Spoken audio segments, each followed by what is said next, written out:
Party केंद्र की सरकार का तोता बन के रखाया गया है, तो इसलिए इसका नाम मैंने रखा तोता। तोता को जैसे मालिक चाहे टुर टुर कभी बुलवा होगा कि इसकी हैसियत कुछ है नहीं। हर बार 4 टिकट ले ली, याद होगा आपको। खुद से स्वयं को जीत्या क्या उठाई। अगर इतना बड़ा नेता होता हंसी जितवा लेता ना, लड़के की जमान जब्त होगी।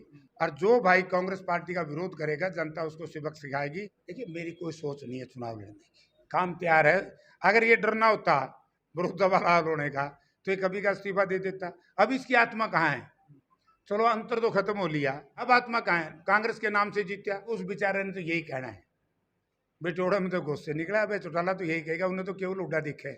अगर बीजेपी का कोई साथी है, सहयोगी है, तो वो लोकदल है। कभी सुबह उठकर अगर आप सैर पर ना जा पाएं, कोई बात नहीं।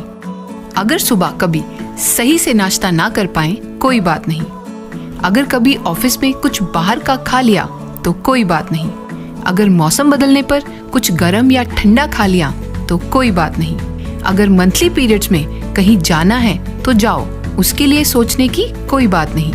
अगर आपके पास है आर पल्स का इम्यूनिटी बूस्टर जूस तो इम्यूनिटी के बारे में सोचने की कोई बात नहीं, क्योंकि आर पल्स है powerful antioxidant and immunity booster juice जो आपके और आपके दिल और लिवर का रखे ख्याल, साथ ही आपके डाइजेशन को भी इम्प्रूव करे।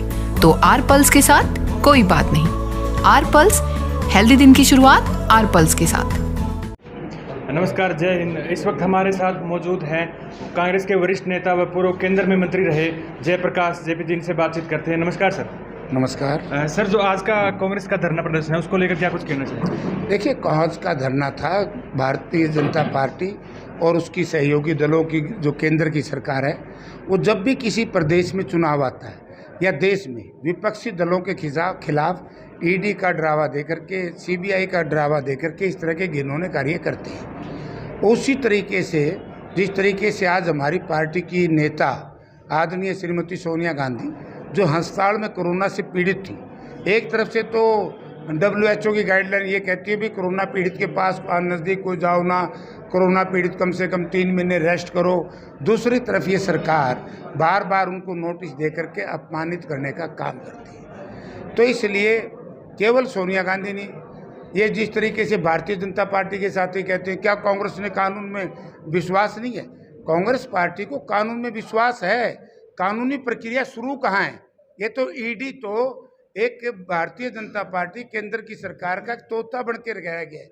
ईडी का जिस तरीके से गठन हुआ था उसका मानना था मनी लॉन्ड्रिंग, देश और विदेश के धन शोधन का मामला इसमें आता था।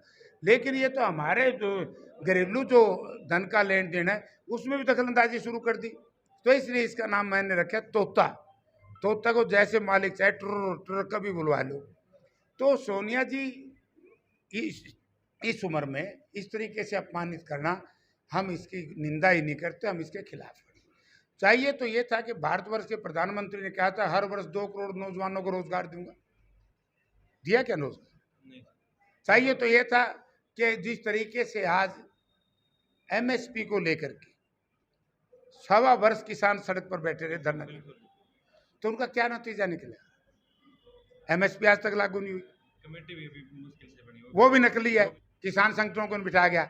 और उसमें साथ साथ क्या बेईमानी इन्होंने की, जो भूपेंद्र सिंह हुड्डा ने C2 फार्मूला की बात की थी, भाई MSP जब भी निर्धारित करो C2 फार्मूला लागू कर दो, ताकि किसान का जो पैदावार है उसको बढ़ाने के लिए, चाहे डीजल है, पेट्रोल है, बिजली है, कीटनाशक दवाएं हैं, खाद है, उसका ठेका है जमीन का, उसके हिसाब से 50% प्रॉफिट किसान को होता रहेगा, तो किसान की पैदावार कमजोर नहीं आएगी। अब MSP पूरी ना देने की वजह से आपने बताया, मैं बताना चाहता हूं कि हरियाणा प्रदेश के जो अनाज के भंडार है, केवल 21 और 22 का अनाज बच गया, बाकी सारा खत्म हो गया। अगर सरकार ने समय रहते किसान को उपज का पूरा दाम नहीं दिया तो इस देश में अनाज की समस्या फिर आ जाएगी। आज हरियाणा प्रदेश की सरकार कहती है कि हम अग्निपथ की योजना के तहत जो अग्निवीर जाएंगे हम उनको नौकरी देंगे। भाई जो 2 लाख वैकेंसी खाली हैं उनको आप रेगुलर क्यों नहीं भरते? वहाँ ठेकेदारी प्रथा क्यों करते हैं? एक रोजगार कौशल योजना, नई बीमारी आएगी, हम तो पुराने जानते भी को नहीं। तो ये एक ड्रामा किया हुआ है भ्रष्टाचार को दबाने के लिए। कानून व्यवस्था को आज तो आपने देख लिया, एक डीएसपी लेवल का आदमी का भी जब जबरदस्ती ट्रक चढ़ा करके मर्डर कर दिया जाए। पिछले साल सिपाहियों को मार दिया था, अब कुछ दिन पहले एसपीओ को मार दिया गया था। तो यानी कि सरकार पूर्ण रूप से फेल है, तो इसलिए आज हमने ये प्रदर्शन किया। और सर, जिस प्रकार अभी पिछले दिनों हरियाणा में राज्यसभा चुनाव हुआ था, उसमें आपके जो कैंडिडेट थे अजय माकन, उनकी हार हुई थी। तो उन्होंने 4-5 दिन पहले बयान दिया है कि उसमें जो किरण चौधरी है और जो आपके नेता हैं उनका उसमें हाथ है। तो उसमें आपको क्या लगता है कि कहीं ऐसा तो नहीं है कि जिस प्रकार कुलदीप बिश्नोई को साइड में किया गया, उसी प्रकार किरण चौधरी को भी साइड में करने की कोशिश की जा रही है? ये हमारे अधिकार क्षेत्र की बात नहीं है, हाईकमांड का मामला है। और सर, जिस प्रकार चर्चा चल रही है कि उधमपुर से विधायक कुलदीप बिश्नोई है, अभी कांग्रेस पार्टी से इस्तीफा देने वाले हैं, तो आपको क्या लगता है कि उसमें कांग्रेस पार्टी को कितना नुकसान होने वाला है? कोई नुकसान नहीं, लाभ होगा। किस प्रकार लाभ होगा? इस प्रकार लाभ होगा कि इसकी हैसियत कुछ है नहीं, हर बार 4 टिकट ले ली, याद होगा आपको। खुद से स्वयं को जीतया क्या? हाँसी की इतनी बढ़िया सीट थी, 2900 वोट आई। अगर इतना बड़ा नेता होता हाँसी जितवा लेता ना, नड़वा जितवा लेता ना, तो कुछ नहीं। और जिस प्रकार से हाँ, एक और बात कह दी, लड़के की जमानत जब्त होगी। वह उस वक्त नेतागिरी कहाँ गई थी? तो कुछ नहीं था। और सर, अगर मैं बात कहूँ तो कुलदीप बिश्नोई अगर भाजपा से चुनाव लड़ते हैं तो कांग्रेस का उम्मीदवार कौन होगा जो कांग्रेस का जीत का परचम लहरा सकता है और कुलदीप बिश्नोई को पटक नहीं दे सकता है? कांग्रेस पार्टी किसी को अब की बार भेज देना, जनता ने मन बना लिया है। और जो भाई कांग्रेस पार्टी का विरोध करेगा, जनता उसको सबक सिखाएगी। जिन्होंने 2009 में विरोध किया था ना, आज तक भी उनके सूत नहीं आई। और इब के किसी ने विरोध कर दिया, अगर जयप्रकाश भी कांग्रेस पार्टी के उम्मीदवार का विरोध करेगा तो जनता सबक सिखाएगी। सर, वैसे तो आप वोटों की राजनीति से संन्यास ले चुके हैं, तो क्या ऐसा हो सकता है कि एक बार उधमपुर के चुनाव में फिर से जयप्रकाश? देखिए, मेरी कोई सोच नहीं है चुनाव लड़ने की। मैं चाहता हूं कि बढ़िया किसी साथी को चुनाव लड़ाया जाए, और लेकिन राजनीति में संभावनाएं कभी खत्म भी नहीं होती, क्योंकि बाई इलेक्शन है। मैं तो यही कहूंगा कि पार्टी हाईकमांड जो निर्णय लेगी उसके ऊपर ही सबने टिकना होगा। सर, कांग्रेस पार्टी के पास कोई नॉन जाट चेहरा है जो कुलदीप बिश्नोई को टक्कर दे सकता है उधमपुर में, उनको हरवा सकता है या उनका जो गढ़ है वो तोड़ सकता है? यार, ये तो बीजेपी की पॉलिसी है, जाट नॉन जाट। कांग्रेस पार्टी की कभी पॉलिसी नहीं रही। कांग्रेस पार्टी एक ऐसी पार्टी है जो 36 जाति सब धर्मों की पार्टी है। अब पता नहीं किसको टिकट दे दे। सर, जिस प्रकार पिछले दिनों भूपेंद्र सिंह हुड्डा का बयान आया था कि जो बड़ौदा में हाल हुआ था वही उधमपुर में हम करेंगे, तो क्या लगता है आपको, ऐसा हो पाएगा या फिर सिर्फ ये अखबारों की हेडलाइन? नहीं, अखबारों की लाइन नहीं है, काम तैयार है। अगर ये डर ना होता बड़ौदा वाला हाल होने का तो ये कभी का इस्तीफा दे देता। अब इसकी आत्मा कहाँ है? चलो, अंतर तो खत्म हो लिया, आत्मा तो मन में रहती है ना। अब आत्मा कहाँ है? कांग्रेस के नाम से जीत्या, कांग्रेस पार्टी को धोखा दे गया, कांग्रेस पार्टी के मतदाताओं को धोखा दे गया, तो उसकी आत्मा कहाँ है? बड़ौदा से बुरा हाल होगा। यानी कि आपके कहने का मतलब है कि कुलदीप बिश्नोई ने जनता के साथ धोखा किया है, जनता उनसे जो प्रतिशोध है या बदला है वो लेकर रहेगी? 100% लेकर। और सर, पिछले दिनों से मैं सुनता आ रहा हूँ कि अभय सिंह चौटाला का बयान आ रहा है कि भूपेंद्र सिंह हुड्डा है बीजेपी के एजेंट है, तो इसमें आपको क्या कुछ कहना चाहेंगे?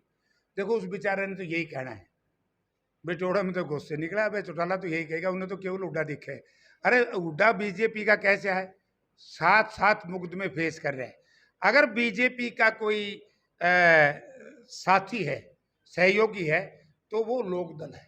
और जिसका जीतता जागता 2 उदाहरण, एक तो जब लोकसभा के चुनाव हुए, अभय सिंह चौटाला ने खुद ये कहा था कि भाई दुष्यंत ने उसकी जेब में हाथ डाल दिया कार्तिक शर्मा के।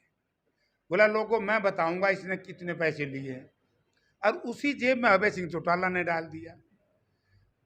आज से तकरीबन कोई 6-7 महीने पहले भारतीय जनता पार्टी के खिलाफ अभय चौटाला चुनाव जिताया था किसानों ने।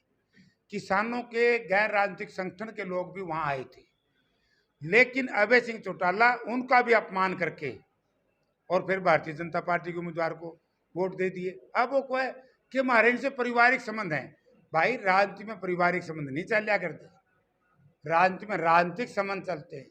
लोगों को उस दिन कह देता हमारे पारिवारिक संबंध है मनोहर लाल से, तो फिर पता लगता लोग उसको वोट देते कि नहीं देते। वोट लेकर के धोखा। और अभी मुर्मू जो अपनी आदरणीय आज बनी गई, कल बन गई, द्रौपदी मुर्मू। हाँ, द्रौपदी मुर्मू, तो उसका भी वोट गिर दिया। ये तो जो बीजेपी चाहती है अभय सिंह की पार्टी वही करती है। ठीक है, धन्यवाद सर।